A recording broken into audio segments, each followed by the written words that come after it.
들어주시면 좋겠습니다. 설명을 위해서 예화로 드리는 이야기입니다. 어느 날 새끼 호랑이가 어미 호랑이하고 풀밭에서 재롱을 떨며 재미있게 장난을 치며 놀고 있습니다. 느닷없이 새끼 호랑이가 어미 호랑이에게 묻습니다. 엄마, 나 호랑이 맞아?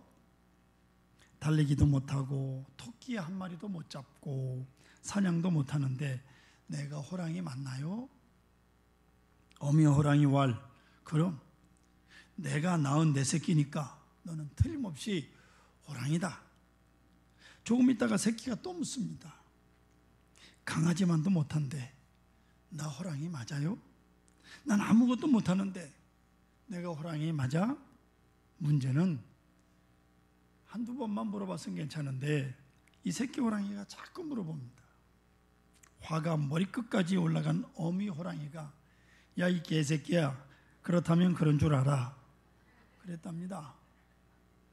새끼 호랑이가 졸지에 개새끼가 되고 말았어요. 여러분, 지금은 아무것도 못하고 오늘은 강아지만도 못한 보잘것없는 새끼 호랑이지만 새끼 호랑이도 호랑이는 호랑이올시다. 어디 갑니까? 조금 있으면 엄연히 백수의 왕이 될 것이고 다른 짐승들이 벌벌 떠는 호랑이가 될 것입니다. 성도 여러분, 지금 내가 뭔가 부족하다고 해서 내 마음대로 안 되는 것이 있다고 해서 자기 정체의식을 잊어버리면 안 됩니다. 정체의식 한 가지 더 말씀드립니다. 한 며느리가 시어머니와 조용히 차를 마시며 이야기하는 중에 좀 고통스러운 점을 불평합니다. 어머니, 제가 나름대로 애써서 음식을 장만하는데도 아범은 늘 반찬 투정을 해서 힘들어요. 어머니, 아무리 정성을 들여 음식을 장만해 봐도 뭐 이것은 이래서 맛이 없고 저것은 저래서 맛이 없고 타박을 하니 어떻게 해요, 어머니? 그러자 시어머니가 며느리를 위로한답시고 하시는 말씀입니다. 그거는 부전자전이다. 내 시아버지도 어지간하단다. 나는 그렇게 어려운 지아비를 지금까지도 모시고 시중 들며 살고 있단다. 이 말을 들은 며느리가 기분이 좋아졌습니다. 아, 시어머니가 나를 이해하는구나, 그렇게 생각을 하고는 지금까지 참아왔던 평소에 하고 싶었던 말을 있는 대로 다 털어놓습니다. 계속해서 남편의 흉을 봐요. 늦잠 자는 거, 화를 잘 내는 거, 늦게 들어오는 거, 양말 벗어서 홀라당 뒤집어 놓는 거, 뭐는 어쩌고 뭐는 어떻다, 계속 흉을 봅니다. 한참 연락에 흉을 보는데 그러다가 시어머니를 보니까 시어머니 눈이 점점 커지는 거예요. 이제 며느리가 정신이 번쩍 들었어요. 혼자 생각합니다. 아, 나 이제 며느리 맞나? 맞지? 그치, 며느리지. 상황인즉 지금 며느리가 시어머니 앞에서 그 시어머니의 금쪽 같은 아들 흉보고 있는 참이요. 더구나 그게 부전자전이다라고 하는 시어머니의 말씀을 하셨으니까 지금 이 모든 게 시아버지를 흉보고 있는 거라. 지금 이 며느리가 제정신입니까? 네? 정신 나간 사람이죠. 가끔, 여러분 잘 들으셔야 됩니다. 가끔 이렇게 나의 나됨을, 나의 정체를 잃어버린 채 생각을 하고 잃어버린 채 말하고 행동할 때가 많아요. 내가 그리스도인인데 어쩌자고 지 마음대로 해요. 성질대로 해요. 신문에 글을 쓰는 칼럼니스트가 명성 있는 대학 교수들인 석학을 앞에 놓고 딱 한마디 질문을 하겠습니다 하고 이렇게 물었어요. 현대인들의 특징이 무엇입니까?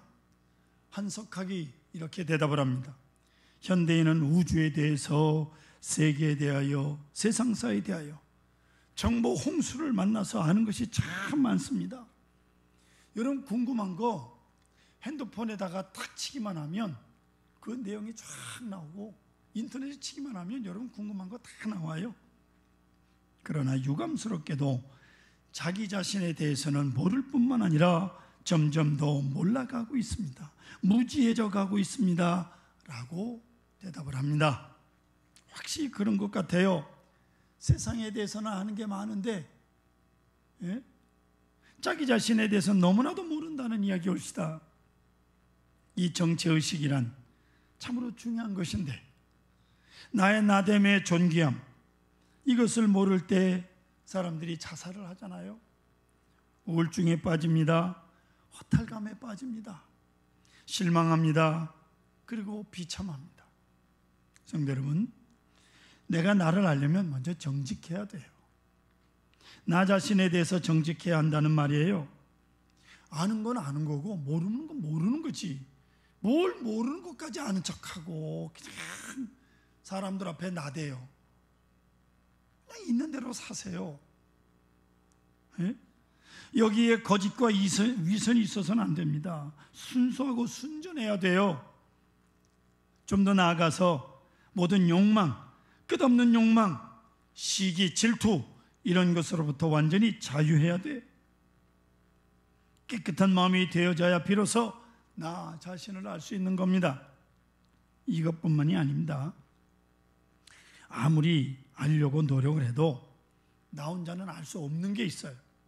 아무리 여러분 눈이 밝은 사람도 시력이 2.0인 사람도 빛이 없으면 아무것도 보지 못하는 것과 같습니다. 그렇잖아요. 하나님의 밝은 빛 앞에 비추어 볼 때에만 나를 제대로 알 수가 있는 거예요. 그래서 장로교 장시작 알병은 말합니다. 하나님에 대한 지식이 없이는 자기 자신에 대한 지식이 없다고 아예 단정적으로 말하고 있습니다. 그렇습니다. 깊이 생각해 볼까요? 하나님을 모르면 나를 모르는 거예요.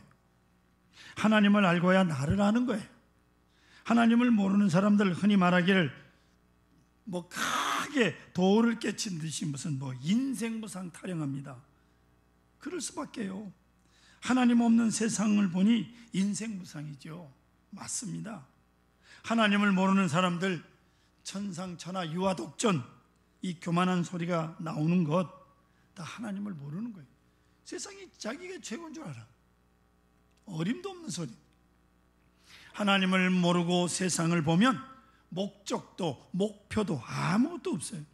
인생은 한낱 나그네일 뿐입니다. 그야말로 무상할 뿐이요. 하나님을 아는 것이 곧 나 자신을 아는 것입니다. 이 사실 여러분 잊지 말아야 합니다. 성경은 인생을 세 차원으로 설명을 하는데요. 첫째는 옛사람, 오늘 성경에도 보면 옛사람이란 말이 나와요. 오늘을 기준으로 해서 옛날을 생각해 보십시오. 옛사람, 우리 옛날 죄와 사망과 정욕의 노예, 진노의 대상이 되었던 사람들이요.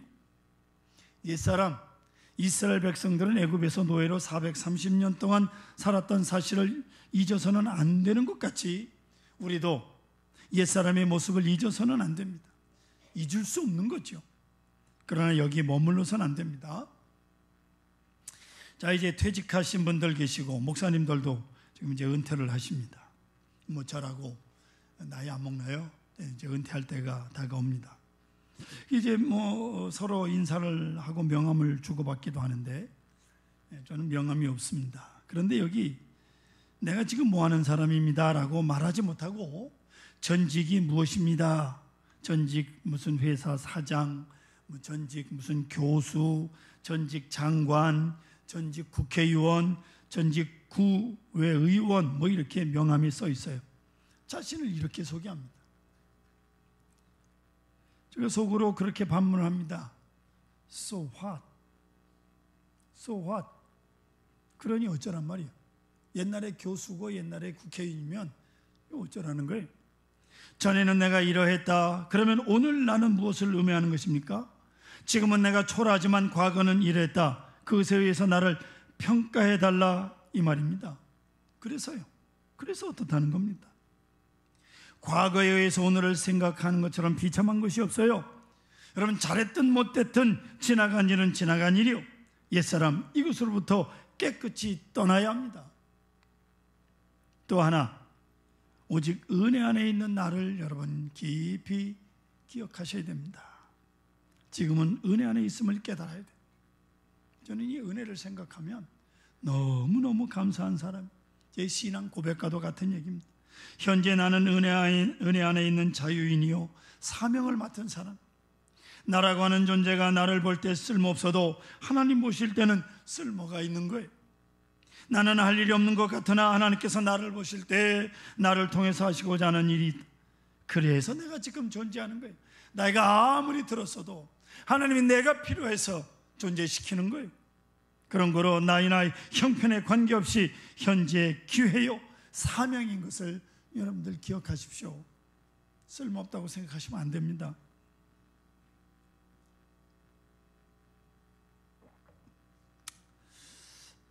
이야기를 안 하고 넘어가려고 그랬는데 하도 그냥 입들을 딱 닫고 있어서, 제가 지난주 금요일 날 어느 집사님 가정에 이사 신방을 갔는데 초등학교 4학년짜리하고 1학년짜리, 4학년짜리는 누나고 1학년짜리 남자인데요, 목사인 제가 설교하는데 기도하는데 얼마나 아멘을 잘하는지. 1학년짜리가 새겨 들으시라고요. 새겨 들으시라고요. 입들은 그냥 그 아멘은 뒀다가 국 끓여 먹어요? 대체 뭐하러 와서 지금 앉아 있는지. 인생의 세 번째 차원은 약속된 미래가 있어요. 언젠가 어느 날 우리는 요단강을 건널 것이고 우리는 저 가나안 하나님 나라에 가게 될 것입니다. 이거 잠시도 잊지 마십시오. 여러분 평생 살 것처럼 생각하지 마세요. 사도 바울은 늘 서신에서 말씀합니다. 그리스도의 날에, 그 날에 너희는 나의 자랑이 되고 나는 너희의 자랑이 되리라. 위에서 푸름의 상을 바라보며 푯대를 향하여 쫓아가노라. 내 앞에 생명의 멸관이 있다. 이렇게 환하게 결정적으로 약속된 미래를 바라보며 사는 것이 그리스도인이에요. 아멘. 오늘만 사는 게 아니라 오늘 본문 말씀에서 이 문제를 좀 확실하게 사실적으로 설명을 합니다. 보세요. 그것은 그리스도와 함께 죽었다는 거요, 또 그리스도와 함께 산다라고 말씀합니다. 여러분 죽었다. 여러분 스스로 얼마나 죽었다고 생각하십니까? 지금 내가 얼마나 죽었어요? 나이 드신 분들은 잘 모르시지만 젊은 사람들은 박노해라고 하는 사람을 기억하실 분들은 기억하실 겁니다. 노동의 새벽이라고 하는 시집으로 얼굴 없는 시인으로 유명해졌고, 이른바 1991년 사회주의 노동자 동맹 산호맹을 결성해서 활동하다가 간첩죄로 사형을 선고받고 그리고 무기징역으로 복역 중에 1998년 광복절 특사로 석방된 사람이 감옥에 있으면서 10,000권의 책을 봤다 그럽니다. 10,000권의 책, 저는 지금 살아있어도 10,000권의 책이 없는데, 그런데 이 사람이 감옥에 있을 때 분노와 고독과 절망과 탄식으로 단식투쟁도 많이 했다는 겁니다. 그런 분노로 가득 찬 사람이었는데 소련이 무너지고 동유럽이 소련으로부터 독립하는 등 공산체계가 무너졌다는 소식을 듣고 깜짝 놀랐다는 거예요. 그는 자신이 오랫동안 생각했던 모든 일들이 하루아침에 무너지는 것을 느낀 겁니다. 공산주의, 사회주의가 최고의 사회라고 생각했던 사람이에요. 근데 공산주의가 무너진 겁니다. 사회주의가 무너진 겁니다. 그래서 수감 중에 사회주의는 잘못됐다 선언을 하고 준법 서약서에 서명을 함으로써 그 당시 진보 세력에게 엄청난 충격을 줬던 사람이에요. 박노해 씨는 자신의 책에서 이렇게 명백하게 고백을 합니다. 내 마지막 날은 애착과 자존심까지 벗어야 한다. 나를 해체하고 정체성을 깨뜨리고 내가 내 안에서 적극적으로 빠져나와야 한다라고 말합니다. 이제는 그런 사회주의 운동 다 버리고 2003년 이라크 전쟁 지역에 뛰어들었어요. 아프리카, 중동, 아시아 등 가난한 분쟁 현장에 평화 활동을 이어가고 있습니다. 사람이 이렇게 변하는 거예요. 사랑하는 성도 여러분, 내가 나 자신으로부터 적극적으로 빠져나와야 돼요. 나를 해체해야 돼요. 내 과거, 내 신분, 내 업적 깨끗하게 포기해야 돼요. 그래야만 합니다. 이제 여러분 묻습니다. 이것이 가능한 것입니까? 나 스스로를 나를 버릴 수 있으며 내가 나로부터 벗어날 수 있느냐? 이것인데 바로 여기에 문제가 있습니다. 오직 예수, 그분만이 가능합니다. 아멘. 오늘 본문 말씀 그런 거로 그리스도와 함께 죽었다는 거예요. 예수 그리스도를 바라볼 때 그리스도와 함께 죽은 나 자신을 발견하는 겁니다. 신학적으로 말하면 율법을 향해서 죽었고, 죄를 향해서 죽었고, 정욕을 향하여 죽었고, 나의 증오와 시기와 욕심 다 십자가 밑에 묻어버렸다 그 말이에요. 사실상 십자가를 쳐다볼 때 그를 믿는 순간 주님께서 나를 죽여서 내가 죽을 수 있는 거예요. 나 스스로 죽지 못하는 것이고 그리스도께서 나를 자유케 함으로 내가 자유한 것이지, 나 스스로 나 자신으로부터 벗어나지 못하는 것이 인간이라는 사실, 그것만이 아닙니다. 그리스도와 함께 산다고 말씀했는데 이것은 부활의 아침을 말씀하고 있는 겁니다. 예수께서 부활하신 그 영광된 형체, 그와 같이 변화되는 거예요. 예수가 우리가 모두 추하고 보잘것없는 존재이지만 우리가 육체의 몸을 벗는 순간 그리스도의 영화로운 부활하신 몸과 같이 자유한 신령한 몸으로 변화될 것입니다. 할렐루야. 이것이 바로 앞에 있는 하나님의 약속이에요. 그리스도와 함께 살 줄을 믿는다고 8절 하반절에 말씀하고 있는데 이것이 우리가 누릴 은혜예요. 네, 그리스도와 함께 사는 것, 그리고 오늘을 살아가는 것. 그러면 오늘을 어떻게 사느냐? 그리스도 안에 사는 것이 옳시다. 그리스도 안에. 성도 여러분, 예수를 믿는다는 게 뭡니까 여러분? 여러분 지금 예수를 믿으니까 오늘 하나님 앞에 나와 예배하는데, 예수를 믿는다는 게 뭐냐? 예수를 믿는다고 할 때 우리는 예수께서 나와 함께 하시고 예수께서 내 소원을 들어주시고 내 기도를 들어주시고 그래서 뜻대로 잘 될 것이다 이렇게 생각하고 믿는다면 이것은 옅은 믿음이요, 어린아이 같은 믿음이 옳시다. 참 신앙이란 계속해서 말씀드리지만 그리스도와 함께 죽는 거예요. 그리고 그리스도와 함께 살아서 내가 그리스도 안에 있음을 깨닫는 것이 참 신앙입니다. 어찌 생각해 보면 때로 내 상황과 형편을 보면 하나님께서 왜 나를 이렇게 내버리셨나 싶을 때가 있지요. 힘들 때가 있지요. 하지만 어느 순간에 내 믿음을 갖게 될 때, 내가 진정한 믿음을 갖게 될 때 거기에 하나님께서 계셨음을 깨닫게 됩니다. 내가 울고 있을 때 하나님이 함께 하셨고, 내가 절망하고 있을 때 벌써 하나님은 나를 돌보고 계셨습니다. 할렐루야. 나는 완전히 사막에 버려진 존재인 줄 알았는데 거기가 하나님께서 주신 은혜의 장소였습니다. 믿습니까? 믿습니까? 어디든 하나님이 함께 하십니다. 성도 여러분, 하나님 안에 내가 있고 그리스도 안에 내가 있음을 깨닫는 것이 바로 믿음이에요. 그런 거로 십자가를 쳐다볼 때마다 우리는 두 가지 더블 이미지를 생각해야 됩니다. 첫째는 십자가는 나 자신이 죄인됨을 계시해 주는 겁니다. 내 죄가 십자가에 죽을 만큼 큰 죄요, 죽어 마땅한 죄인이라는 것. 계속 우리의 죄를 십자가를 통해서 심판하십니다. 여지없는 죄인이요. 여러분 앞에 있는 십자가를 볼 때마다 참 저거 무겁게 생겼다 그러지 마시고 저 십자가 볼 때마다 내가 죄인이구나. 두 번째, 십자가를 쳐다볼 때마다 십자가에 엄청난 것을 지불해서 구원할 만한 존재라는 것을 깨닫게 되는 거예요. 즉 내가 그만큼 소중한 존재임을 여러분 깨달아야 돼요. 하나님 앞에 나와서 예배할 때마다, 십자가를 볼 때마다. 성도 여러분, 정말 그리스도를 사랑하십니까? 그리스도를 사랑하는 뜨거움으로 그리스도 안에서 나를 사랑해. 주님께서 나를 위해서 죽으셨습니다. 십자가를 지셨습니다. 여기서부터 우리는 나의 정체성을 생각해야 되는 거예요. 한번 깊이 생각해 보세요. 혹 여러분의 어머니가 여러분을 위해서 수고 많이 하십니다. 기도 많이 하셨습니다. 눈물로 기도하시던 어머니, 그 어머니를 생각할 때마다 정신이 번쩍 나야 되는 거예요. 아멘. 예? 혹시 어머님이 교회를 안 다녀서 예수를 안 믿었다면 여러분들 위해서 수고한 거 생각해 보세요. 정신이 번쩍 나야 되는 거예요. 그 기도가 얼마나 소중하고 그 수고가 얼마나 소중합니까?